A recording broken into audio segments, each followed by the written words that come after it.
오늘은 제가 하나 최근에 책을 읽었는데 그 글을 꼭 들려드릴게요. 네, 그럼 제가 뒤집기를 조금 어떻게 하는지 보여드릴게요. First of all, let me get something straight. This is a journal, not a diary. I know what it says on the cover. 네, 안녕하세요. 오늘은 제가 워홀 어학연수 유학을 못 간다면 이 방법으로 공부해보세요 라는 컨텐츠를 사실 가져왔어요. 사실 저는 그 29살 때 처음 이제 영어 공부를 시작하면서 번역대학원 입시학원을 다녔는데 제가 한 1만 시간 정도 공부를 하고 나서 대학원 두 곳에 이제 한영통역번역학과에 두 곳에 이제 입학을 허가를 받게 되었는데 그때 실력은 입학 허가를 받은 거지 제가 통역사나 번역사가 되기 위해서 대학원을 2년 정도 다닌 게 아니거든요. 그래서 저는 사실 통역사랑 번역가랑은 상관이 없고 그냥 영어를 국내에서 공부를 어떻게 하는지 또 그거에 대해서 관심을 갖고 그냥 계속 하고 있는 그런 사람 중에 한 명이고요. 제가 사실 만약에 이제 유학이나 워홀이나 어학연수를 못 간다면 이 방법으로 공부를 해보세요 라고 했을 때 오늘 가져오는 방법은 사실 사이트 트랜슬레이션이라고 이제 시역이라는 방법이에요. 이게 보통 그 문장구역이라는 의미로 이제 불리는데요. 근데 사실 이 시역이라는 용어가 자리를 잡아가면서 이제 사람들이 이제 시역이라고 보통 부르는데 원래 의미 자체는 주어진 텍스트를 이제 눈으로 보면서 의미 단위로 끊어서 즉석에서 구두로 번역하는 행위라고 해서 이게 그 동시통역 중에 어떤 그러니까 훈련을 하기 위해서 하는 방법이라고 하더라고요. 그래서 텍스트를 받자마자 이제 한 번에 훑어보고 그 큰 흐름을 파악한 상태에서 눈으로 보면서 통역하는 작업이라고 하는데 저는 이제 학원을 다닐 때 실력이 너무 없다 보니까 영어를 보고 한글로 나오는 것도 안 되고 심지어 뭐 한글을 보고 영어로 나오는 것도 다 안 됐어요. 그래서 이거를 계속 왔다 갔다 스위칭하는 훈련을 했어요. 근데 나중에 이 방법이 그냥 국내에서 되게 영어 공부를 하는데 되게 좋다라는 걸 느끼게 되었는데 그 이유가 뭐냐면 어쨌든 이중 언어를 구사한다는 건 뇌가 왔다 갔다 하는 작업인데 원래 한국어를 쓰는 이 모국어 여기 길에서 다시 이제 외국어로 쓰는 길을 했을 때 뇌가 이렇게 왔다 갔다 빠르게 전환이 되면 그 두 가지 언어에 대해서 되게 유창성이 있다라고 말을 하더라고요.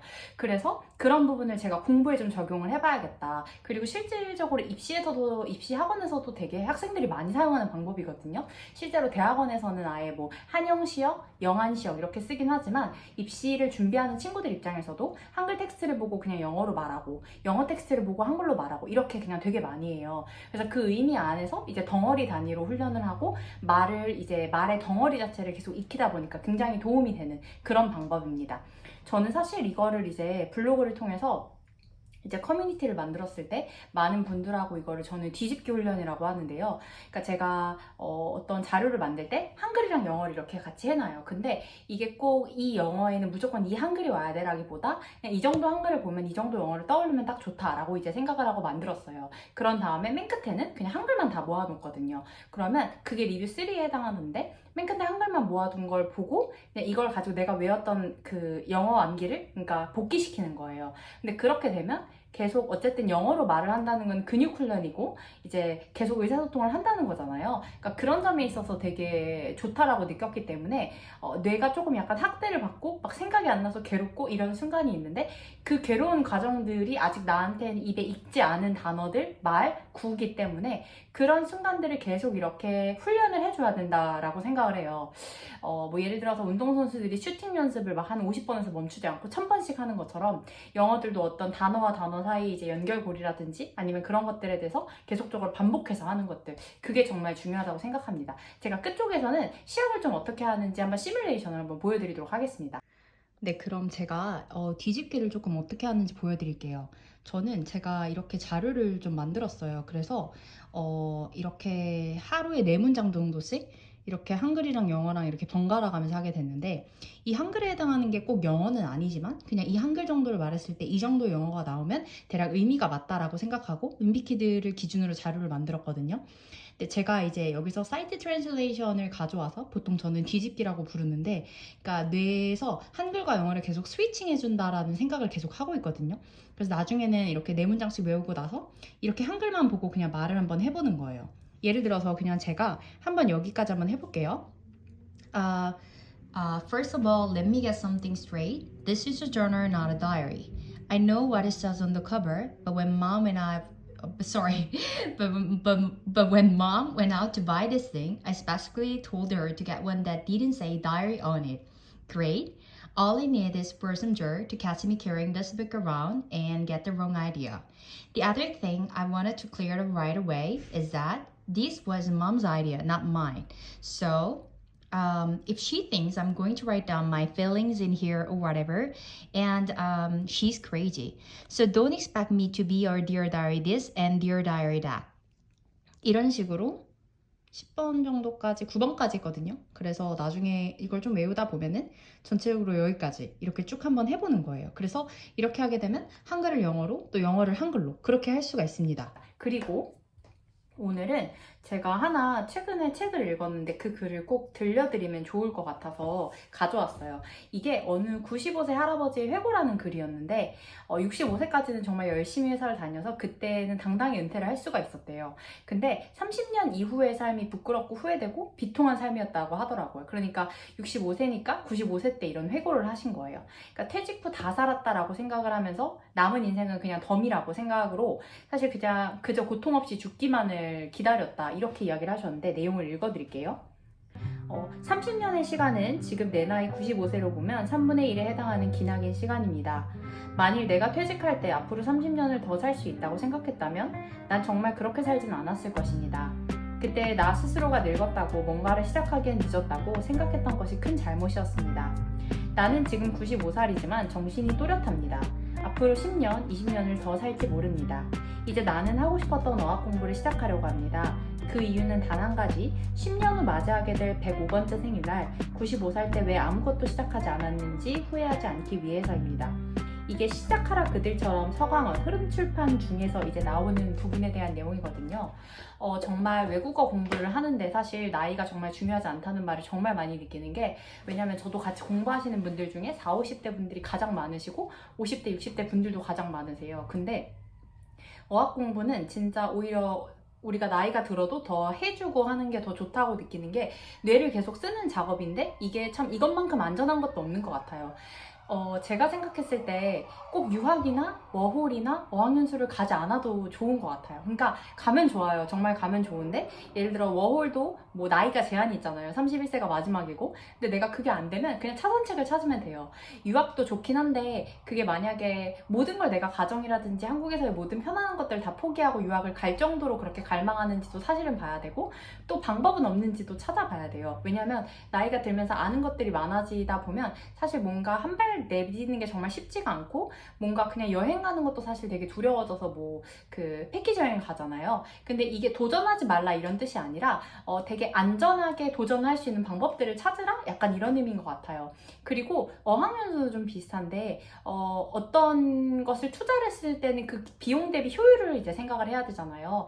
뭐 젊었을 때나 아니면 대학생 때 이럴 때는 보통 가는 경우가 많긴 한데 우리가 진짜 좀 이렇게 점점 나이가 들면서 생각해야 되고 고려해야 될 것들이 많다 보니까 그런 부분에 있어서는 되게 좀 고민을 하게 되는 게 당연한 것 같아요. 그래서 꼭 가지 않아도 영어를 잘 하시는 분들을 정말 많이 봤거든요, 저는. 그래서 물론 더 노력도 해야 되고 더 시간도 막 아침에도 공부를 하고 주말에도 다시 복습을 하고 이런 게 분명히 있긴 하지만 그래도 그 나름대로의 성취랑 이제 결과 이런 것들이 또 있거든요. 그래서 되게 좋았던 것 같고 제가 처음에 29살 때 영어를 시작했을 때 그 20살 친구들을 학원에 다니는 친구들을 보면서 와, 저 때 공부했으면 진짜 좋았겠다 이런 생각을 많이 했어요, 진짜. 왜냐면 대학교 때 한 4년 정도만 그냥 영어만 해도 진짜 다 얻겠다라는 생각을 했거든요. 근데 제 나이 기준으로. 근데 막상 29살에 이제 공부를 시작해서 한 1년 정도 지나서 30살이 됐는데 25살에 이제 대학교를 마치고 이제 온 친구들이 되게 많은 거예요. 물론 대학교라든지 회사 이런 거를 다니고 이제 영어 공부를 하러 온 친구들도 많았는데 그때 또 그 친구들을 보면서 아, 진짜 부럽다. 그냥 저렇게 회사 들어가서 한 3, 4년 정도 그냥 영어만 공부해도 30손에 영어 하나는 다 끝낼 수 있으니까 진짜 멋있다. 공부 지금부터 시작한 친구들 대단하다 이런 생각이 들었어요. 근데 또 지금쯤 나이가 돼서 보니까 30살부터 뭔가 회사 이제 좀 어느 정도 안정적으로 자리 잡고 아이들도 낳으면서 자기 아이를 위해서 뭐 그러니까 공부한 엄마표 영어를 하면서 이제 하는 친구들도 되게 많은 거예요. 그런 걸 보면서 그때부터 시작해도 정말 늦지 않다라는 생각을 또 하게 되는 거예요. 그래서 제가 오늘 이 영상을 찍는 건 제가 먼 훗날에 40대나 50대 20대 때 됐을 때 이 영상을 보고 아, 내가 그때 계속 하지 않은 걸 후회하지 않아야겠다라는 생각이 들었거든요. 그래서 40대 봤을 때 지금 나이는 또 어려 보이잖아요. 그러니까 그럼 이때부터 4, 5년, 3, 4년 그냥 꾸준히 하게 되면 이것도 분명히 실력이 쌓일 텐데 그럼 왜 그때 하지 않았을까? 이런 후회를 할 것 같아서 그래서 이걸 꼭 알려드리고 싶었고, 그리고 50대 봤을 때도 40대는 또 어리잖아요. 60대 봤을 때도 또 아직 어리고, 그리고 여기 할아버지 같은 경우는 95세에 시작을 했거든요. 그러다 보니까 뭔가 진짜 내가 암기를 하고 계속 내 뇌를 쓰는 건 결국 어떤 인간의 욕망이거든요. 그러다 보니까 언제 시작해도 사실 상관이 없고 안전한 방법으로 한국이라는 곳에서 좋은 재료들이 정말 많으니까 그런 걸 가지고 끝까지 열심히 하셨으면 좋겠다라는 생각에 오늘 영상을 조금 찍어보게 되었습니다.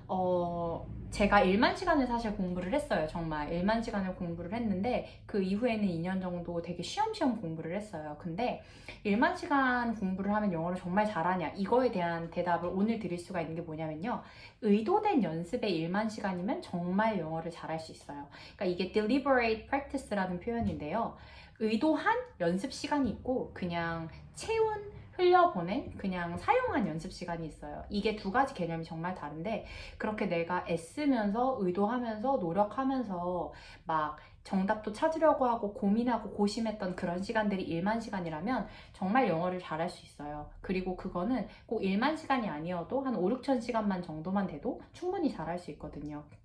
다시 말해서 원어민이랑 어느 정도 의사소통을 하고 싶다라고 하는 건 내가 일상회화에 대한 주제에 대해서 한 반복적으로 3개월 정도만 연습을 하면 사실 말은 통할 거예요. 근데 당연히 내가 하고 싶은 말을 당장 자유롭게 뱉어내는 데는 좀 어려움이 있겠죠. 근데 그런 부분에 있어서는 어쨌든 오늘 좀 든 생각이 의도된 연습, 그것이 있다면 두뇌가 인지하고 받아들일 것이고 그러면은 충분히 잘할 수 있다라고 생각을 합니다.